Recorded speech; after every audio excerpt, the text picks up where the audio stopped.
I want you to recall last time you interacted with your government. Just take a second. Now, raise hands those of you who really loved the experience. I can see 1, 2, 3, 4, 5 hands among the whole audience. Yeah, usually when we are thinking about taking another public service, we start to procrastinate because of the potential time we need to invest in it. Like all those application forms, certificates, copies, etc. But is it right that government, which is meant to make people's life easier, actually makes it harder? I'm 33, and for the last 10 years, I have been working in the field of digital transformation as a consultant, as a business executive, and for the last 4 years as a deputy minister and also the chief digital transformation officer of the Ministry of Justice. And I have always been inspired and passionate about making processes more convenient and thinking of how problem can be solved or product or service can be improved. So I decided to transfer this passion into rethinking of public services. I remember the time when I was 20, I started my first business.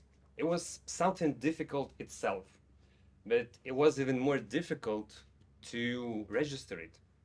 I had to spend like 3 weeks or something to find the special people who knew how to fill in the forms and how to file the files and how to go and make all those circles within the state entities.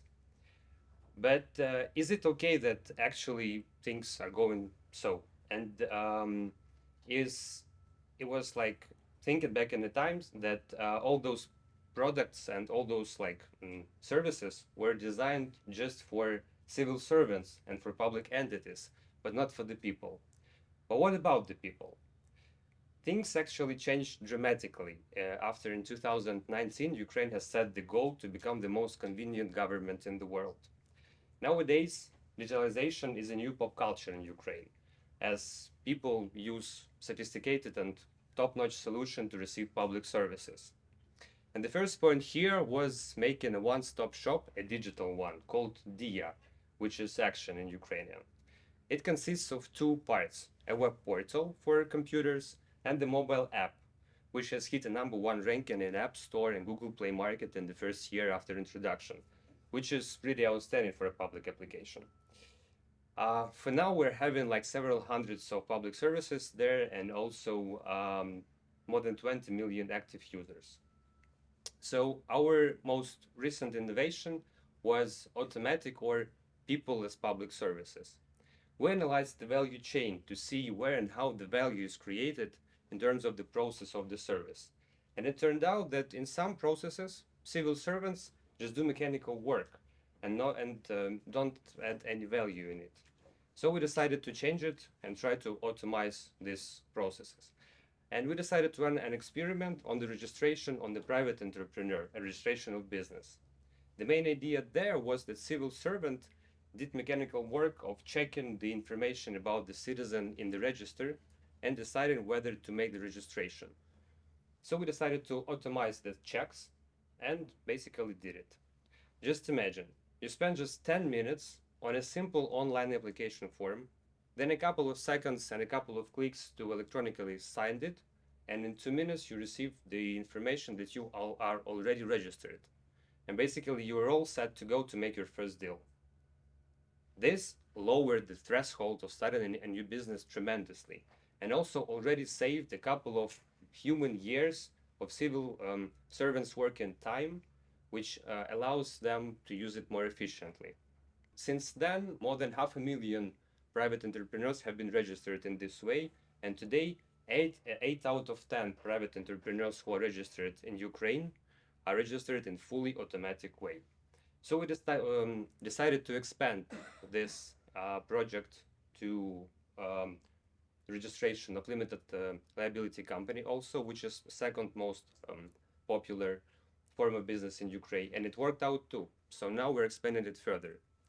But it did not evaluate from nowhere. It is standing on the top of a complex ecosystem. First of all, the team. In 2020, the new position in digital government was introduced called CDTO, which I mentioned already.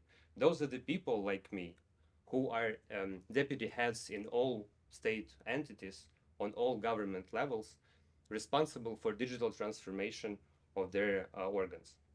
They are the driving force of digital reforms in Ukraine. Second is interoperability. You have to make your systems speak to each other. You have to make run the data, but not the people with papers. Third is legislation. You have to adopt a special legislative framework which helps you to ensure the possibility of this interoperability. In Ukraine, we have one which also allows us to run experiments and beta testing, just as big tech companies do. The more you iterate, the more feedback you get, the better better product you get. So now we're expanding this issue, and this actually what stands behind Ukraine's resilience, because it manifested in online services which were quick response for Russia's invasion.